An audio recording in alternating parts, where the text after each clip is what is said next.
नमस्कार दोस्तों।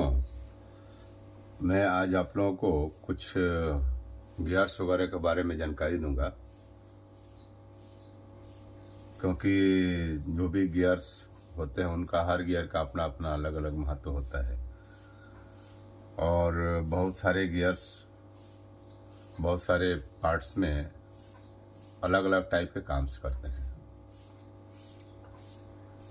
क्योंकि गियर के बगैर जो पावर ट्रांसमिशन या फोर्स जो जनरेट जो होता है वो ट्रांसमिट करने के लिए गियर को उपयोग में किया जाता है, क्योंकि उसी से जो भी हमारा पावर जो है वो एक दूसरे में डाइवर्ट होता है या ट्रांसमिट होता है उसको। तो दोस्तों आइए, ये हमारे स्पर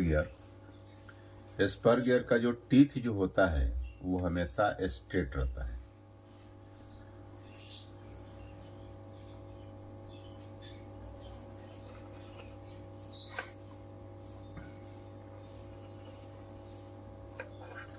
इसका जो टीथ जो रहता है हमेशा स्ट्रेट रहता है। इसका जो टीथ रहता है हमेशा स्ट्रेट रहता है और ये जो पकड़ के चलने की इसकी प्रवृत्ति होती है, ये इस टाइप का पकड़ के चलता है। ये इस टाइप का पकड़ के चलता है। तो इसमें क्या होता है, इसमें थोड़ा सा जो लोड ट्रांसफर करने का जो क्षमता जो होता है वो थोड़ा सा कम होता है, क्योंकि ये सीधा रहता है। इसकी डिग्री जो नीचे से अगर देखें हम इस टाइप से तो वो 90 डिग्री इसकी दिखती है। अगर इस व्यू में हम देखेंगे तो ये 90 डिग्री इसकी दिखती है और इसीलिए 90 डिग्री दिखने की वजह से क्या है, इसके जो दांते एक दूसरे से जो मिल के चलते हैं वो कम पकड़ के चलते हैं। दो दांते पकड़ते हैं ज़्यादा। तो इसको क्या है, ज़्यादा लेथ वगैरह में थ्रेड्स वगैरह काटने के लिए उपयोग किया जाता है या गाड़ियों में भी उपयोग किया जाता है। लेकिन इसको लोड के हिसाब से अगर देखें तो इसमें कम होता है क्षमता। अब आइए helical gear. Helical gear helical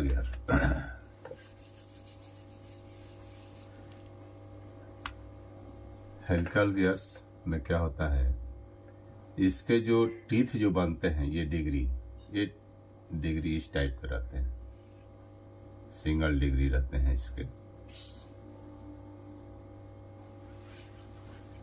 इसमें क्या है, जो स्पर गियर है उसकी अपेक्षा इसमें दांते जो है वो पकड़ के ज़्यादा चलते हैं, क्योंकि इसका डिग्री रहता है। तो एक दांता अगर यहाँ छोड़ रहा है तब तक तीसरा दांता जो है ना, चौथा दांता यहाँ तक पकड़े रहता है। यहाँ छोड़ता है तो चौथा दांता तक ये पकड़े रहता है, क्योंकि ये डिग्री में रहता है ये। तो इसको लोड को वियर करने की क्षमता थोड़ा ज़्यादा होती है स्पेयर की गियर की अपेक्षा।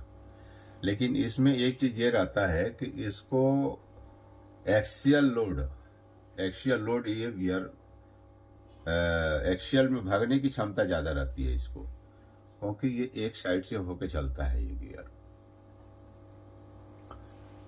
और ये अब हालांकि हाई स्पीड में इसको यूज़ करते हैं, जहाँ भी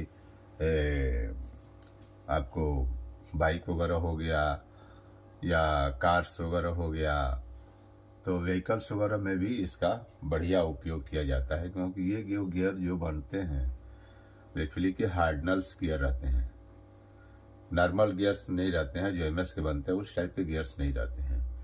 ये जो गियर बनते हैं वो हार्डनल्स गियर रहते हैं। इनको फॉर्जेड मटेरियल से इनको बनाया जाता है दोस्तों।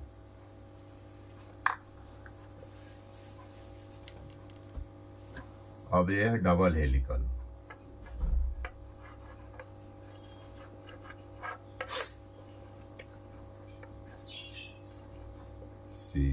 डबल हेलिकल, इसमें क्या होता है, इसमें जो दांता जो होता है इस टाइप का दांता,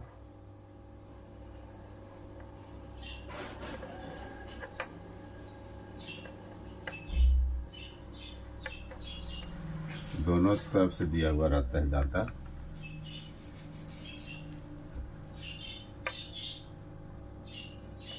और एक साइज के ही रहते हैं ये। और यहाँ का जो स्पेस होता है थोड़ा ज़्यादा होता है। डबल हेलिकल में टीथ जो रहता है इसका डिग्री में रहता है दोनों साइड से, और ये बीच में जो रहा स्पेस थोड़ा सा ज़्यादा रहता है। तो इसमें क्या होता है, जब इसका दोनों जब गियर पकड़ के जब चलता है आपस में इस टाइप से, तो इसमें क्या है, गियर जो है शाफ्ट को शिफ्ट होने नहीं देता है। ये गियर में कभी भी एक्सियल भागने के चांस कम रहते हैं, क्योंकि इसमें जो बेयरिंग्स जो लगे, जो भी इसका गियर का जो डिजाइन किया जाता है, तो ये जल्दी एक्सियल में भागता नहीं है।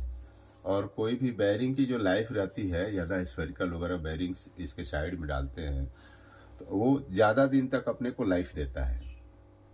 और इसमें क्या है, किसी भी चीज़ को रिडक्शन वगैरह में ज़्यादा इसको यूज किया जाता है।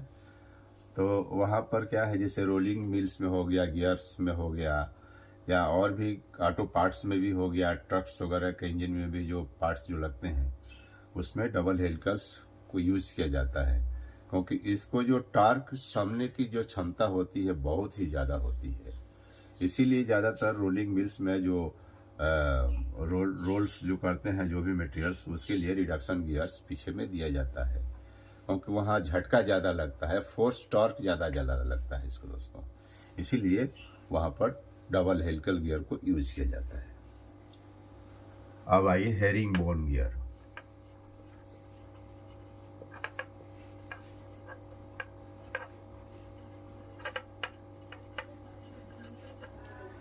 Herring bones gear. Herring bones gear में क्या है, इसके जो टीथ जो बने हुए रहते हैं, ये इसमें गैप कम रहता है।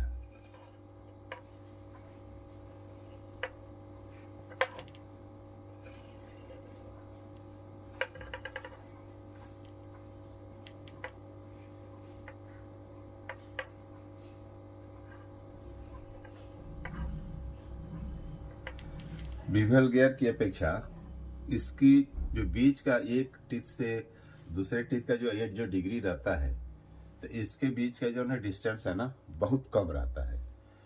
इसकी गियर की क्या है, रिमोट्स की टीथ की पकड़ जो रहती है दोनों गियर की आपस में जब मैच करते हैं तो बहुत ही लॉन्ग हो जाती है। बीच में स्पेस कम हो जाने वाली की वजह से ये लॉन्ग हो जाती है, और इसको ज़्यादा हाई स्पीड में यूज किया जाता है। इसके दांते छोटे भी होते हैं, बड़े भी होते हैं, लेकिन ज़्यादातर इसको यूज किया जाता है हाई स्पीड के लिए। ज़्यादातर इसको यूज किया जाता है, क्योंकि हाई स्पीड में अगर एक्सियल अगर ज़्यादा अगर होगा तो बेयरिंग वगैरह नुकसान होगा, बेयरिंग डैमेज हो सकता है।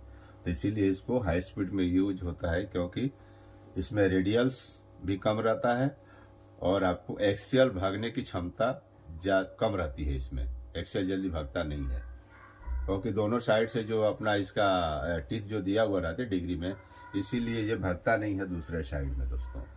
और ये जो भी गियर्स इसके जो बनते हैं या दांते जो बनते हैं इसके, वो आपको इस टाइप के इसके दांते बनते हैं।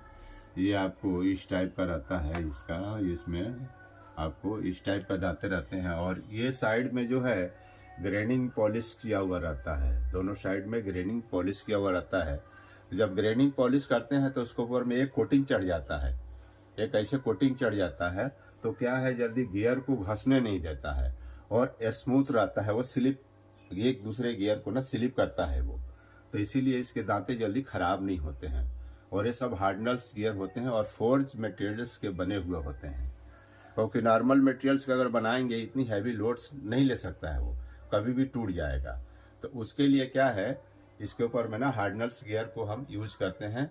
और हार्डनल्स गियर क्या है, बढ़िया ही काम करता है इसके लिए। तो इसमें क्या है, हार्डनल्स हम गियर को यूज करते हैं दोस्तों। अब आ गए हम लोग दोस्तों रेक एंड पिनियंस गियर को। ये हमारा है rack and pinion gear, rack and pinion gear, rack and pinion gear.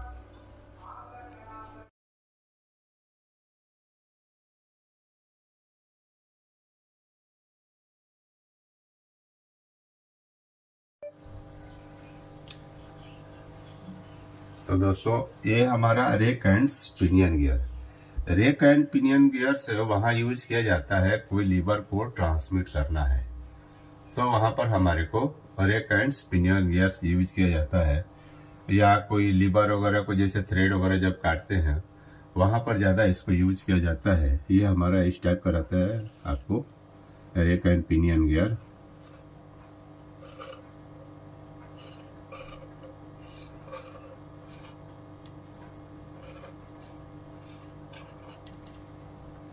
इसके ऊपर में हमारा राउंड टाइप का गियर्स रहता है। इसमें स्ट्रेट टाइप का जो भी है दांता कटे रहते हैं आपको। और ये क्या है, जहां भी जैसे अपना ट्रक्स वगैरह का हो गया, चाहे कार वगैरह का हो गया, चाहे लेथ मशीन का हो गया, जहां पर स्क्रू को ट्रांसफर करना रहता है, एक लीवर को जैसे ट्रांसफर करते हैं, गियर लगाते हैं, तो उस टाइप में इस टाइप का क्या है रेक एंड पिनियन गियर उसके ऊपर में यूज किया जाता है। क्योंकि इसमें वो लोड वगैरह का कोई चक्कर नहीं रहता है। इसमें लीवर को खाली ट्रांसफर करने के लिए इस टाइप का हम लोग गियर को वहां पर यूज करते हैं। अब आपको बताते हैं वर्म गियर।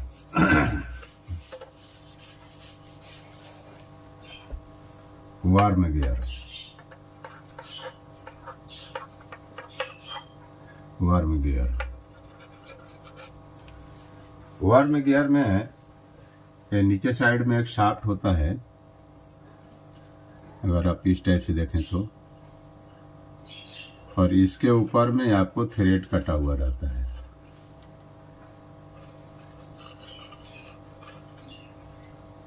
ये थ्रेड कटा हुआ रहता है। इसके ऊपर में एक राउंड टाइप का हमारा गियर रहता है, इसके ऊपर में दांते कटे हुए रहते हैं। जो क्या है, ये जब भी हमारा ये शाफ्ट जो घूमता है, वर्म जब घूमता है तो ये घूमता है, ऊपर वाली जो गियर है तभी घूमेगी जब नीचे वाला वर्म घूमता है। तो ये ज्यादातर हमारे को रिडक्शन गियर बॉक्स में यूज किया जाता है। जो भी रिडक्शन गियर बॉक्स होते हैं उसमें ज्यादा हम इसको यूज करते हैं, क्योंकि वहां पर एक दूसरे को ट्रांसमिशन देना रहता है। और ट्रांसमिशन भी कैसे रहता है, 90 डिग्री का रहता है। इसका शाफ्ट यहाँ रहेगा, इसका शाफ्ट सामने में रहता है, तो उसके लिए इसको यूज किया जाता है।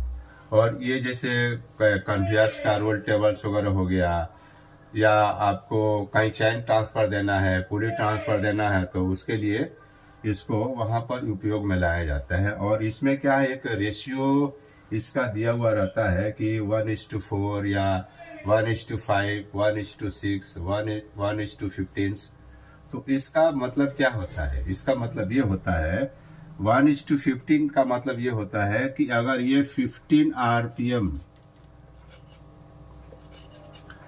अगर ये 15 आरपीएम अगर घूमता है तो ये 1 आरपीएम घूमेगा, 1 राउंड घूमेगा।